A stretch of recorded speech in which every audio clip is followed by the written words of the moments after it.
Governments in the First World War feared one thing almost as much as military defeat: revolution. By 1917, with victory on the battlefield still elusive and morale weakening, both sides hoped to bring the enemy down from within.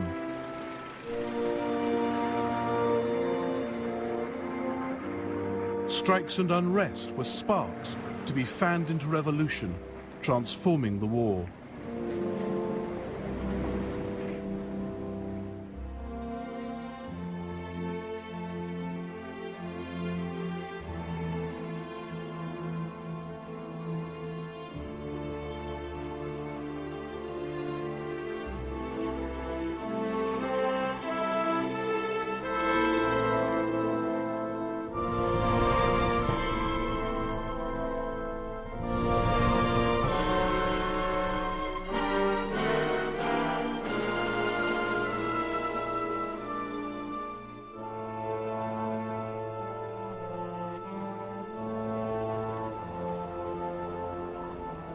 Film from 1917 of one of Germany's wildest dreams coming true. Russian troops stopped fighting on the Eastern Front. It was funny to see our Ivans greeting the Germans. The Germans gave our lads wine and cigars, and they gave the Germans bread.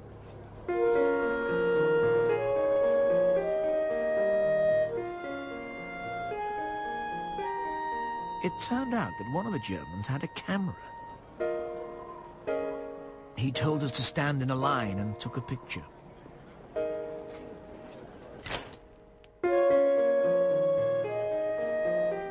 Later, the photographer asked our lads to come and collect the photos.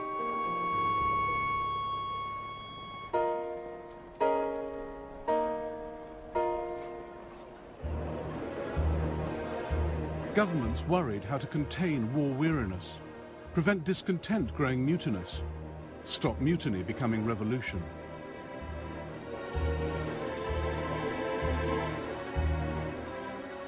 And governments realized that turning this problem on its head offered a startling opportunity. What if unrest could be harnessed, reined in hard in your own country, but spurred on in the enemy's?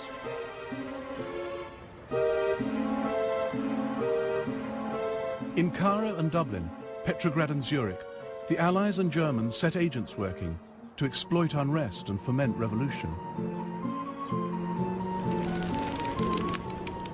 The glittering prize was to turn a whole people against its masters, taking it out of the war completely. In Russia, the Germans pulled it off, backing the Bolsheviks to hijack a spontaneous revolution.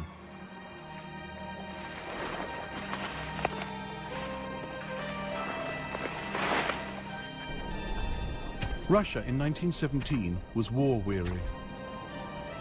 Huge losses, poor leadership and corruption, plus the nightmare logistics of a 900-mile front, left our army running on empty.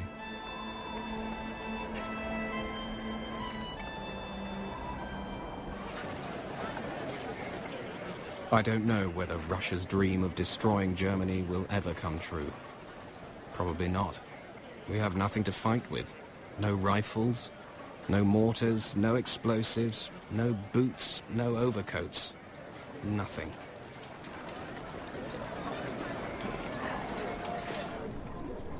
But incredibly, Russia's army held the line. It was the home front that cracked first. Petrograd, now St. Petersburg, Russia's capital and industrial powerhouse, seethed with discontent. Its factories were swollen with workers, with little to eat and cramped housing.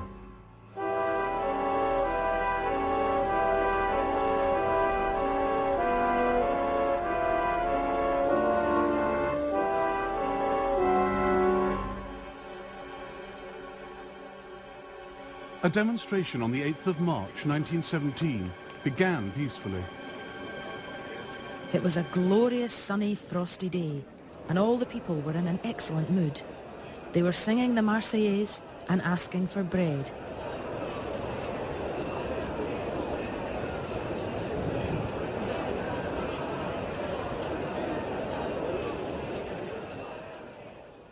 But the Tsar ordered the protests crushed.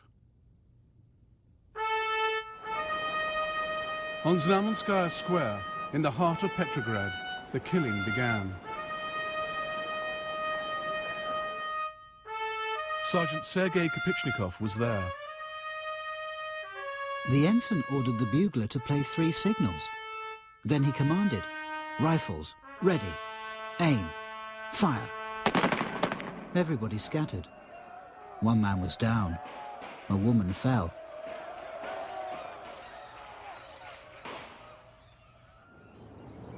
Over 50 civilians were shot dead.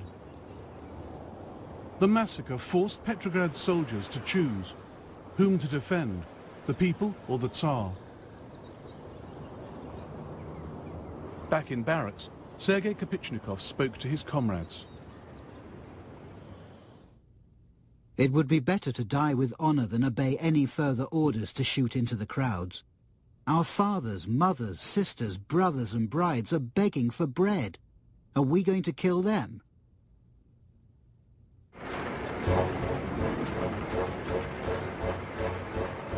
They shot their duty officer dead and poured onto the streets, joining other mutineers and workers.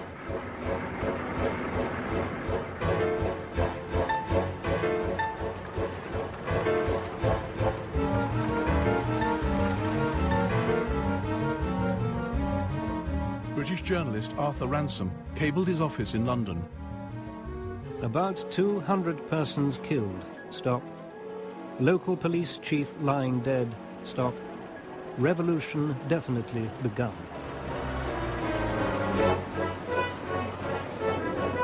The troops gathered support at barracks and factories.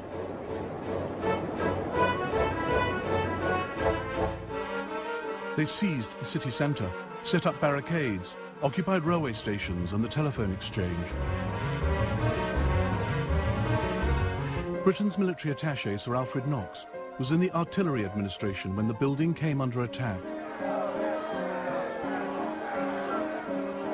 Outside came a great disorderly mass of soldiery. All were armed, and many had red flags fastened to their bayonets. Soon we heard the windows and door on the ground floor being broken in, and the sound of shots. Most of the officers were leaving the department by a back door.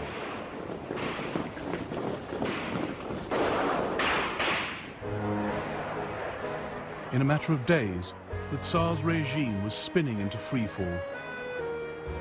The revolution has begun. What happiness! The cursed autocracy is finally destroyed. The soldiers have gone onto the streets. The officers are hiding. It's all so unexpected, and everything's going at a gallop.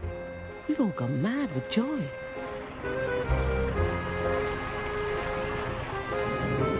Soldiers ordered into the city to restore control simply joined the mutiny.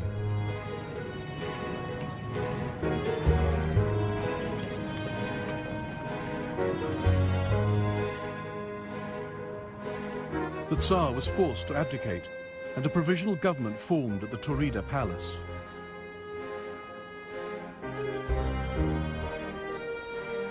Russia's new rulers had their hands full running a war while riding a revolution.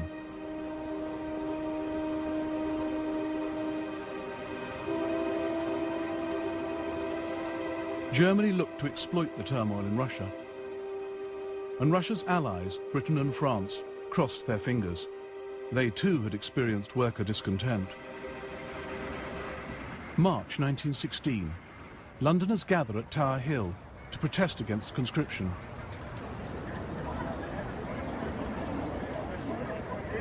There was also opposition in Scotland, inspired by the fiery speeches of trade union leader Willie Gallagher. Thousands of our fellows have sacrificed their lives fighting against the very Prussianism they now propose to foist upon us here. Workers of the Clyde, you must prepare for action. When this loathsome enemy of freedom raises its head, you must strike, and strike to kill.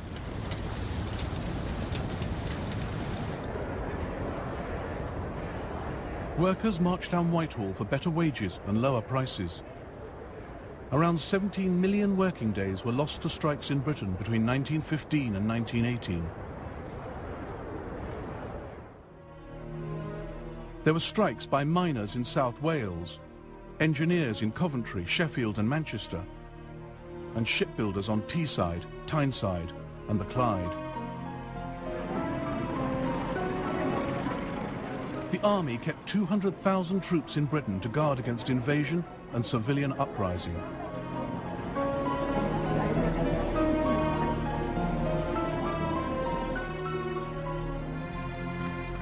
But David Lloyd George, as Minister of Munitions and then Prime Minister, preferred to give in to strikers rather than crush them. Father of the state pension and national insurance schemes, Lloyd George commanded working-class support.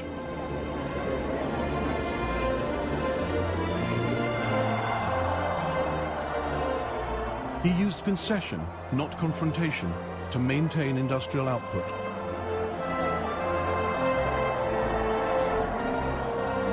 Negotiators with the unions were given strict instructions. If a strike appears to be inevitable, all the concessions asked for should be granted. But while Britain kept a lid on unrest, France could not.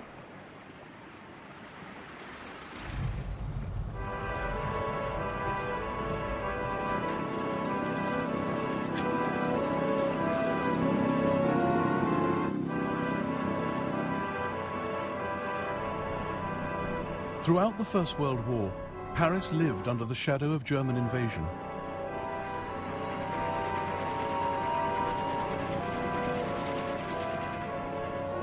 But after 3 winters of fighting, France's stability was being undermined by a wave of stoppages and protests.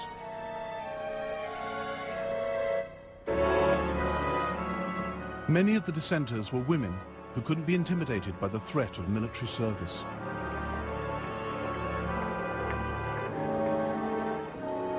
Everybody is complaining in Paris. People are on strike over the price rises and the lack of fuel. Can't you just hear the rising strains of revolution?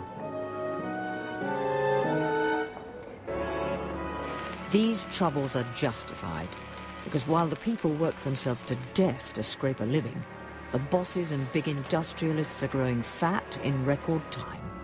And all we can do is grin and bear it.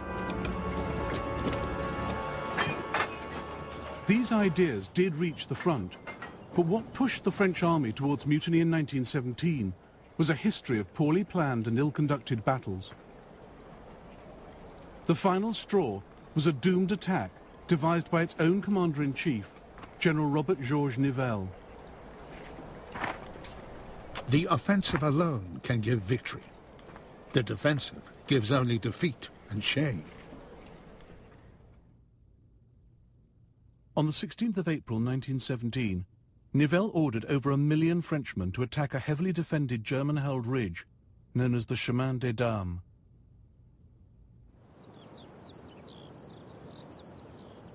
After storming this ridge, Nivelle expected his armies to smash through 7 miles of German defences.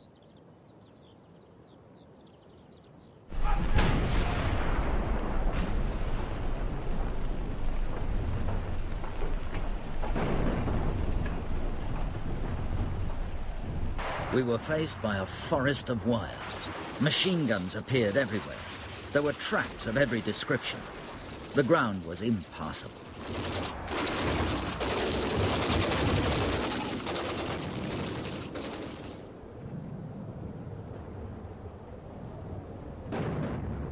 "40,000 Frenchmen were killed in the first days, but Nivelle ordered the assault to continue.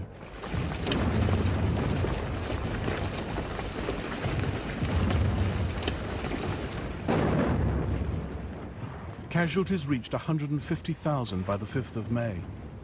Then the men snapped. I am one of the most persistent in spreading propaganda. I know that I am risking my hide, but by this means I might save it. My darling, say with me, down with the war that separates us, and long live the revolution that in bringing peace will reunite us. I love you, and I don't want to die.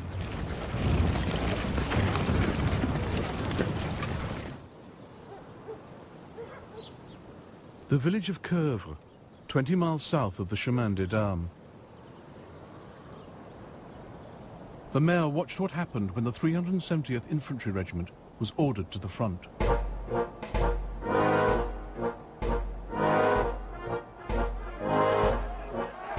The soldiers spilled out into the whole village, screaming with rage, firing rifles and singing the Internationale.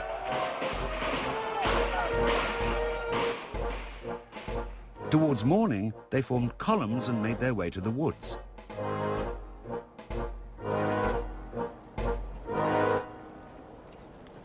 By June 1917, half the French army was affected. Men refused to return to the trenches. We seemed absolutely powerless. From every section of the front, news arrived of regiments refusing to man their trenches.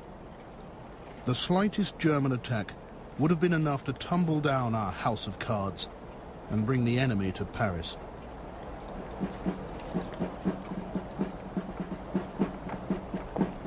But the Germans had no inkling of the French mutiny. It was a massive intelligence failure.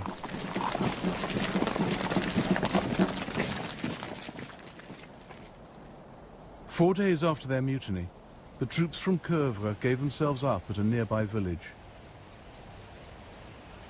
They emerged from the wood in perfect order, in columns of 4, all flawlessly groomed and polished. The French soldiers' actions were more like a strike than a mutiny. They won important concessions, better leave arrangements, more rest, improved medical conditions.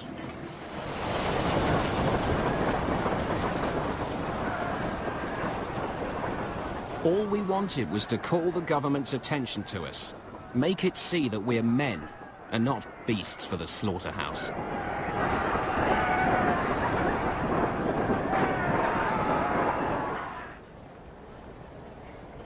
Nivelle was sacked.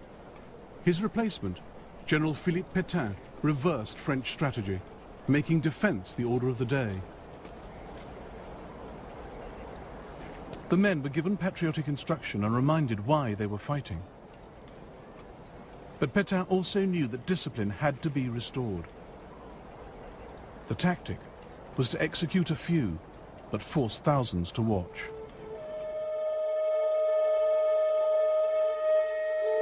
Photographs taken secretly at a French military execution. A man is tied to a post. The order is given to fire.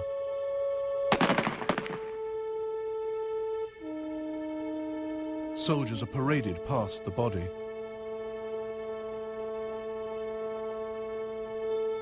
Louis Flourac was one of the 49 death sentences carried out. He was shot here in Chacrys by his comrades, some of whom hated what they were doing. I see the dead every single day in the trenches, but this is different. I'm a man who has shot his friends.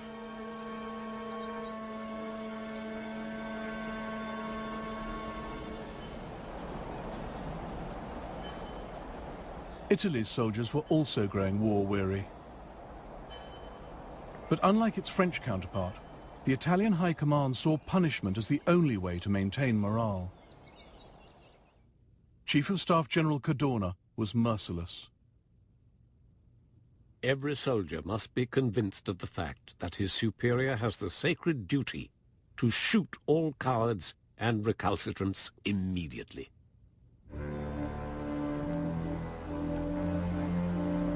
Cadorna's iron grip led to massive discontent. For months it simmered below the surface, until the Battle of Caporetto in October 1917. The Italian army was hit here, in the Isonzo River Valley, by a massive Austro-Hungarian German attack.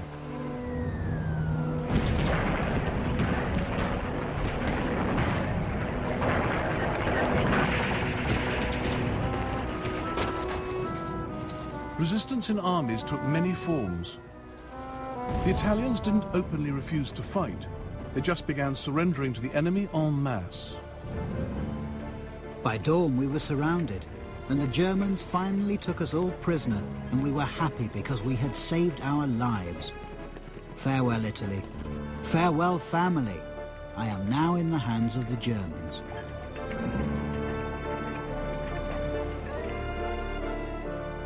A young lieutenant in the German Alpenkorps, Erwin Rommel, took over 1,000 Italians prisoner without firing a single shot.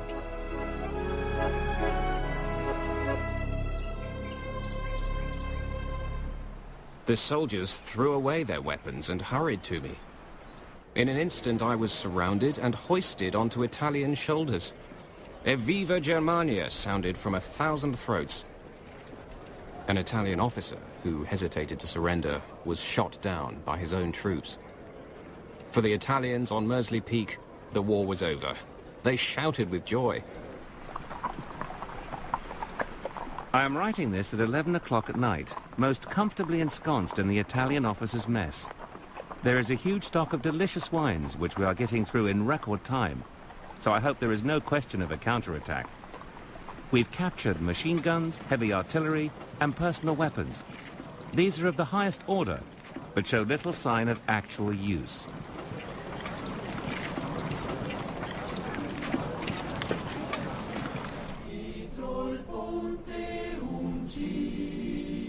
Some 300,000 Italian soldiers surrendered in the winter of 1917. As many again retreated down these mountain tracks with fleeing civilians.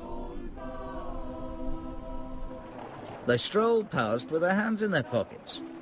When questioned, they all say that they've pulled out because they were told to. Who told them? No one knows. The next man along.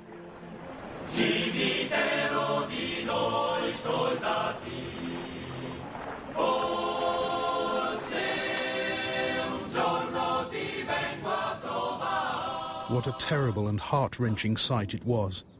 The poor women with their little ones bundled up, walking towards Italy to save their lives.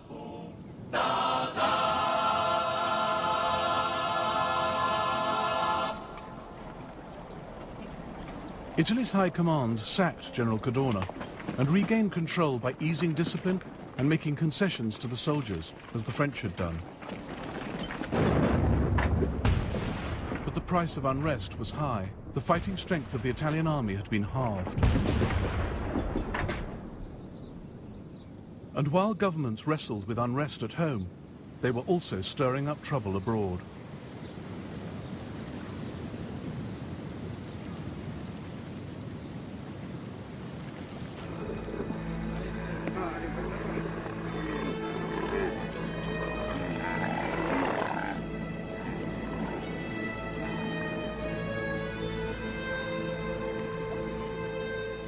Britain had been plotting to destabilize the Ottoman Empire since the war began.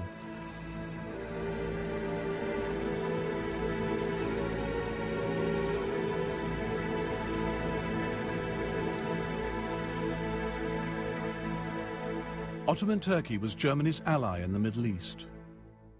Her empire stretched across Arabia into the Hejaz, a vast desert area which included the holy cities of Medina and Mecca. Their loss would seriously undermine the Turks' standing in the Muslim world and boost Britain's. The British turned to the Arabs of the Hejaz, holding out the carrot of independence if they rose up against their Turkish masters. If the Arab nation assist England in this war that has been forced upon us by Turkey, England will guarantee that no internal intervention will take place in Arabia, and we will give Arabs every assistance against foreign aggression. The idea of Britain backing Arabian independence worried the India Office. A strong Arab state might be more dangerous to Christendom than a strong Ottoman state. And Lord Kitchener's policy of destroying one Islamic state merely for the purpose of creating another has always seemed to me disastrous. The India Office needn't have worried. Kitchener was playing a cynical game, never intending to hand real power to the Arabs of the Hejaz. But the British showered the Emir of Mecca, Sharif Hussein, with gold, and dropped hints that if all went well, he might realize his dream of becoming leader of the Arabs. On the 5th of June 1916, the Arab revolt began. Mecca quickly fell to the rebels, but the main Turkish garrison at Medina held its ground. The Turkish commander, Fahri Pasha, refused to surrender. Until my soldiers are buried under the rubble of Medina, in a crimson shroud of blood and fire, the red flag of the Ottomans shall never be removed from the castle turrets of Medina. The uprising commanded no popular support. But the British did have a man on the spot. T.E. Lawrence, a charismatic 28-year-old officer attached to Sharif Hussein's forces in the Hijaz. Lawrence spoke Arabic. He saw where the Arabs' strengths lay. I think one company of Turks, properly entrenched in open country, would defeat the Sharif's armies. Their real sphere is guerrilla warfare. They would dynamite a railway, plunder a caravan, steal camels, better than anyone.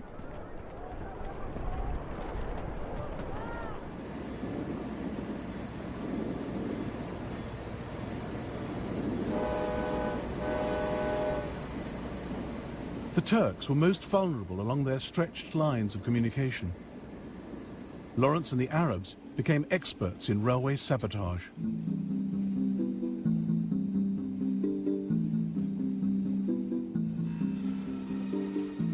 The last stunt was the hold-up of a train. The whole job took 10 minutes and they lost 70 killed. My loot was a superfine red Baluch prayer rug. I hope this sounds the fun it is. It's the most amateurish Buffalo Billy sort of performance.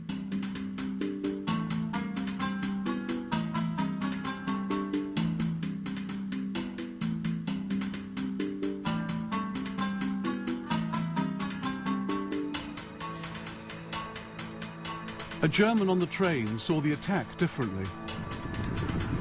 The Bedouin mob came bursting into the carriage to kill and plunder. I could feel the blood pouring down my body, but I was left alone.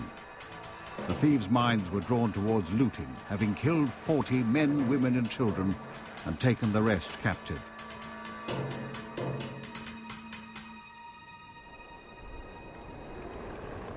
T.E. Lawrence adopted the cause of Arab nationalism.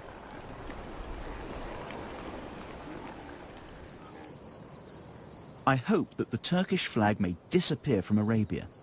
It is so good to have helped in making a new nation, and I hate the Turks so much that to see their own people turning on them is very gratifying.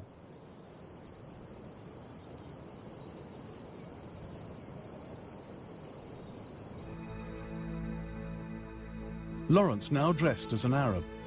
He asked his mother for help with his costume. If that silk headcloth with the silver ducks on it, last used, I believe, as a tablecloth, still exists, will you send it out to me? Such things are hard to get here now. Capturing Turkish-held Jerusalem was a key British objective in 1917. Seizing the port of Aqaba would strengthen the Arabs' case for a role in the campaign. Lawrence realized that all Aqaba's guns pointed out to sea. The town was defenseless from the rear. That meant a 600-mile ride across the Hijaz at the height of summer.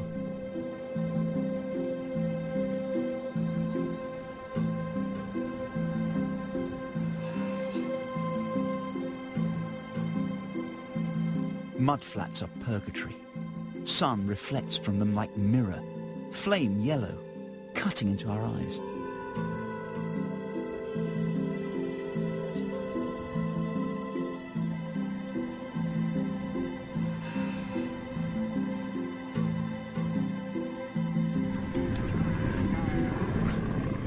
Seven weeks later, the Arab force reappeared outside Aqaba, catching the Turks totally off guard.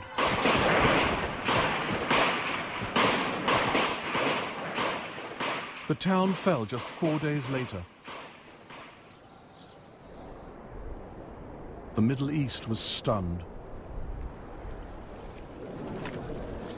General Allenby, commanding British forces in the region, now wrote the Arab revolt into his Jerusalem campaign, reinforcing it with armoured cars, air support, artillery and colonial troops.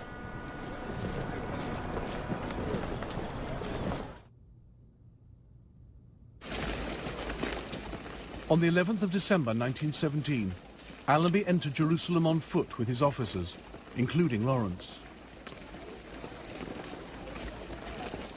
The Arabs would find they had won not self-rule, but new masters. Lawrence had known all along that the Arabs of the Hejaz were merely the tools of British subversion, as he admitted long after. The Arabs saw in me a free agent of the British government and demanded from me an endorsement of its written promises. So I had to join the conspiracy and assured the men of their reward. I was continually and bitterly ashamed. Had I been an honest advisor of the Arabs, I would have advised them to go home and not risk their lives fighting for such stuff.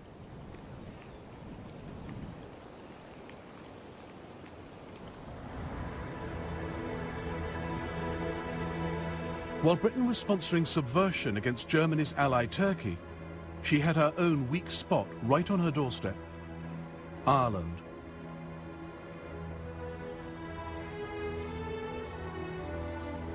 Britain had promised Ireland home rule, but the First World War shelved all that. 200,000 Irishmen, Catholics and Protestants, would fight for Britain. About 30,000 of them would die.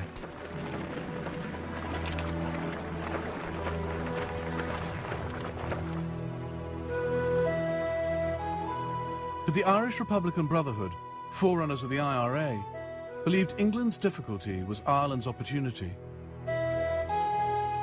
Padraig Pearse saw the war as a chance for Ireland to free herself from British rule. The European war has brought about a crisis which may contain, as yet hidden within it, the moment for which generations have been waiting. It remains to be seen whether, if that moment reveals itself, we shall have the sight to see and the courage to do. Germany, for many Republicans, had always been a good place to plot revolution. Erskine Childers was famous in Britain, the country he now sought to undermine. His best-selling novel, The Riddle of the Sands, had warned Britain of the dangers she faced from the German Navy. By July 1914, his sympathies had switched. He put to sea in his yacht, the Asgard, to run guns. He photographed the operation, leaving Hamburg under tow, sailing back to Ireland. His wife and a friend with 2 of the 900 rifles they had collected from Germany. And the scene after Childers docked outside Dublin. Crowds cheer as the guns are driven away by car.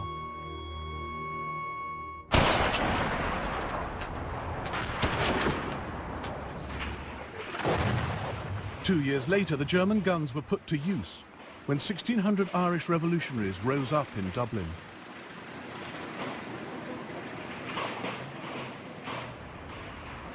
Easter Monday, 1916. Sinn Féiners occupy railway stations, the GBO, and other places. They have blocked the streets nearing Stephen's Green, and are shooting at anyone they see in khaki. We used to think we were clear of the war here in Ireland, but we've certainly got it close enough now.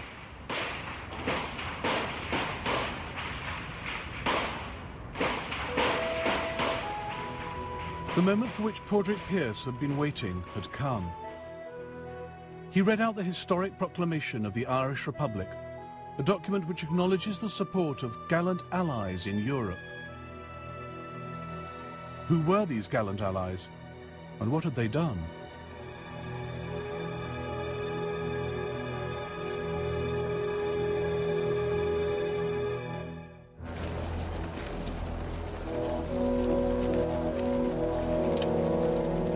Germany had long seen subversion in Ireland as a way of destabilizing Britain.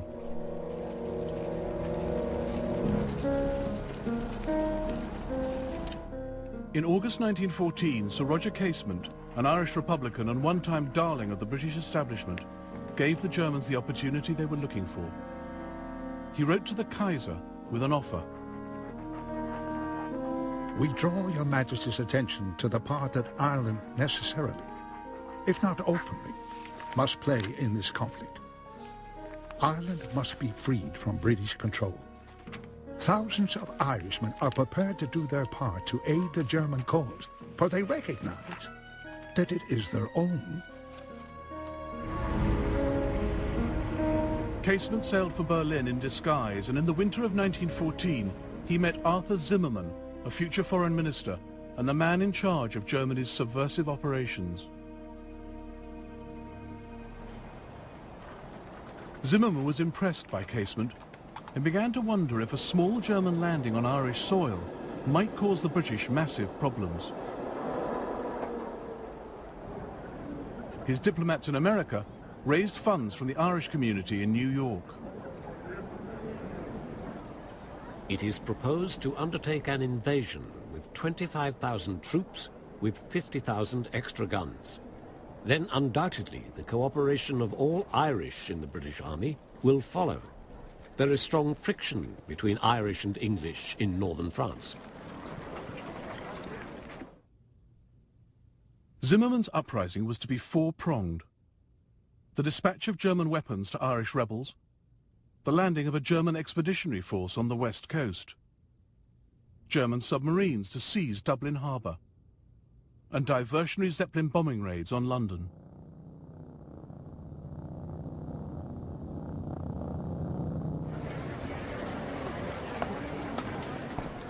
Germany's high command got cold feet and refused to commit an invasion force. But in April 1916, the Zeppelin raids did take place.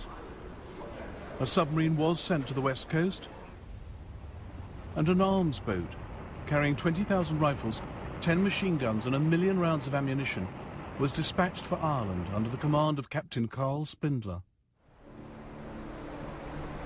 Gradually rising out of the water was Inishtushkat Island, our rendezvous.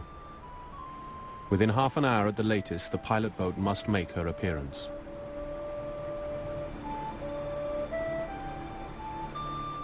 But the Irish expected him 2 days later, so the Germans sat in the bay till caught by a British patrol.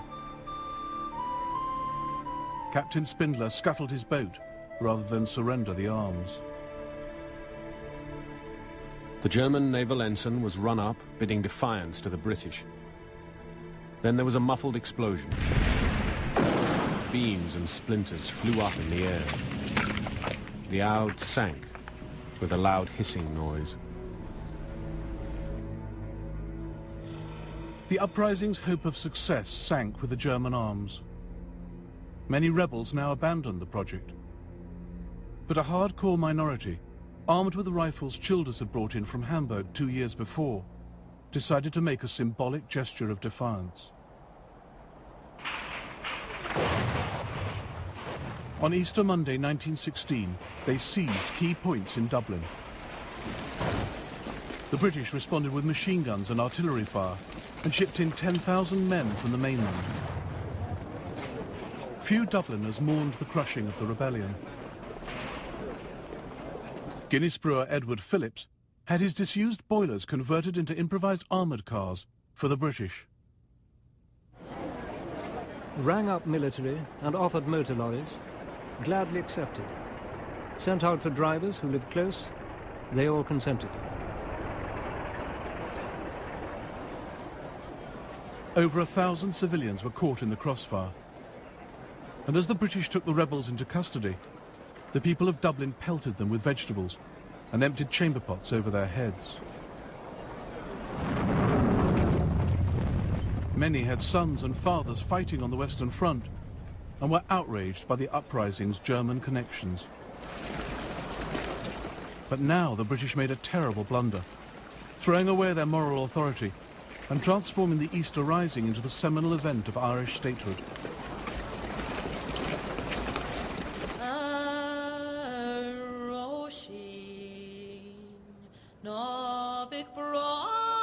They sentenced the leaders of the uprising to death, starting with Pearse. He admitted to the court I asked for and accepted German aid in the shape of arms and an expeditionary force. My aim was to win Irish freedom. Over 10 days, the men were brought into the execution yard at Kilmainham Jail and shot.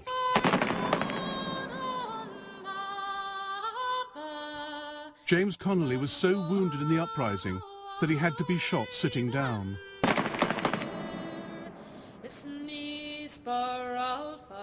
Dublin fell silent as Britain turned 16 men into martyrs. People who had thrown rotten fruit at them now saw them as heroes. Britain turned the failed uprising into a national cause. Zimmermann's next challenge was in a different league.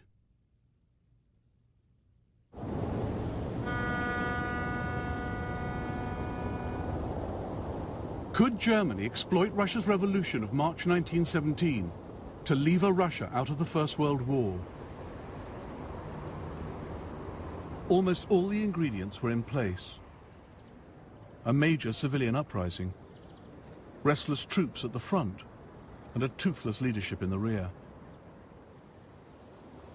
The Germans lacked just one piece of the jigsaw, a charismatic leader. But they had someone in mind. Vladimir Ilyich Lenin was leader of the Bolsheviks, a small group of extreme Russian radicals. They'd spent many hours over the past 14 years plotting revolution in coffee houses and prison cells. When at last it came, they were caught on the hop. Stalin was in Siberia, Bukharin was in New York, and Lenin was in Zurich. What torture it is for us, Lenin wrote, to be sitting here at such a time. He knew the Allies would never allow him passage. The obvious route lay through Germany and Sweden. But would Germany let him through? German agents had long been watching Lenin. They knew he wanted their enemy Russia out of the war. Lenin's strong side is his organizational talent. He possesses the most brutal and relentless energy. Lenin's view is, it doesn't matter who wins the war. The defeat of Russia is preferable, victory worse. Zimmermann counseled the Kaiser to approve Lenin's passage. Since it is in our interest that the influence of the radical wing of the Russian revolutionaries should prevail, it would seem to me advisable to allow transit. The Kaiser exploited Lenin as cynically as Lenin used the Kaiser, each thinking he had the better of the bargain.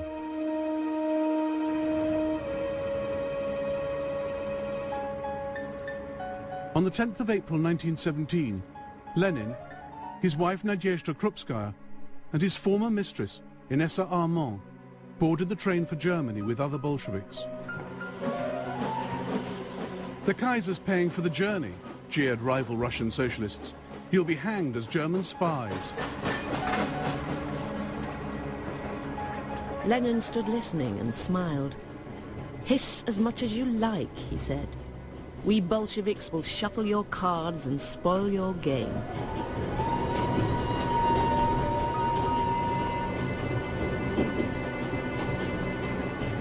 To counter charges of working with the enemy, Lenin devised the fiction of a sealed train, claiming total isolation from the outside world. In fact, the group traveled in a regular carriage on a train that stopped frequently, taking 4 days to cross Germany.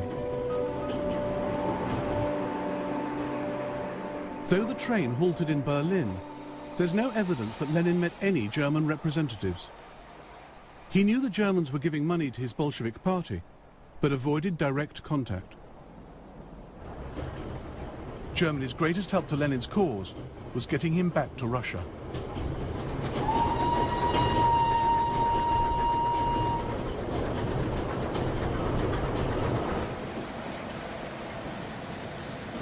The night he arrived in Petrograd, Lenin addressed the crowd. Some were hostile. Ought to stick our bayonets into a fellow like that. Must be a German. But Lenin was soon winning converts, as Countess Irina Skaliatina saw. Lenin is bald, terribly ugly, wears a crumpled old brown suit, speaks without any oratorical power, more like a college professor giving a lecture. Yet what he says drives the people crazy. And what he said was, end the war, and by doing so give the people what they want, and what the provisional government had failed to deliver: peace, land, and bread.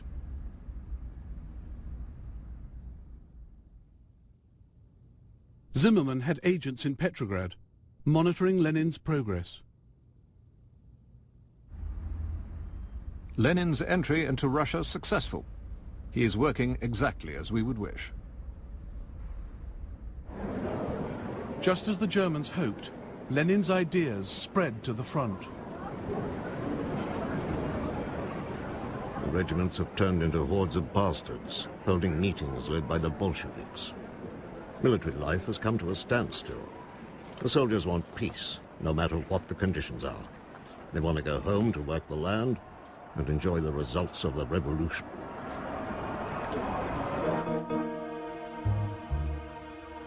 On the 18th of June 1917, news of secret German funding of the Bolsheviks leaked.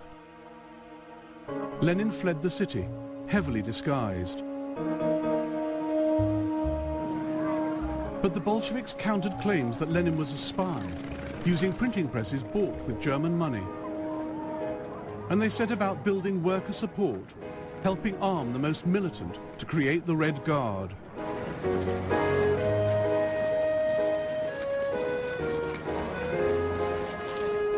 Lenin reappeared on the night of the 6th of November 1917, leaving this safe house for the Bolshevik HQ. He knew power had to be seized now. We must not wait. We may lose everything. The government is tottering. We must deal it the death blow. To delay action is the same as death. Journalist John Reed was at the HQ. In the hall, I ran into some of the Bolshevik leaders. One showed me a revolver. The game is on, he said, and his face was pale. Throughout that night, the Bolsheviks secured key points across Petrograd, with hardly a shot fired.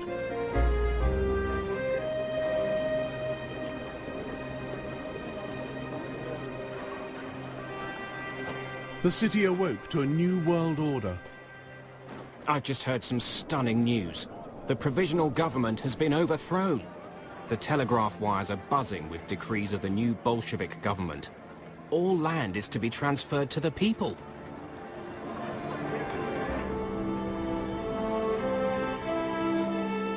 The first thing the Bolsheviks did was to take Russia out of the war, freeing the Germans from a crippling fight on two fronts. Germany's gamble on Lenin had paid off. The Bolsheviks have brought about the crucial event of the century. They've discharged millions of Russian soldiers and freed the Germans' hands. A hot steam bath awaits the Allies.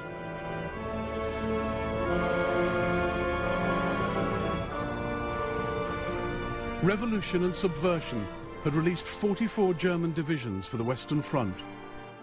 Germany now had a chance to win the First World War.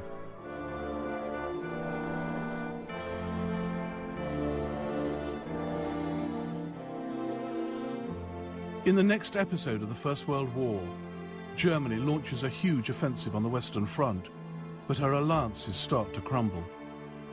It will be a race between victory and collapse.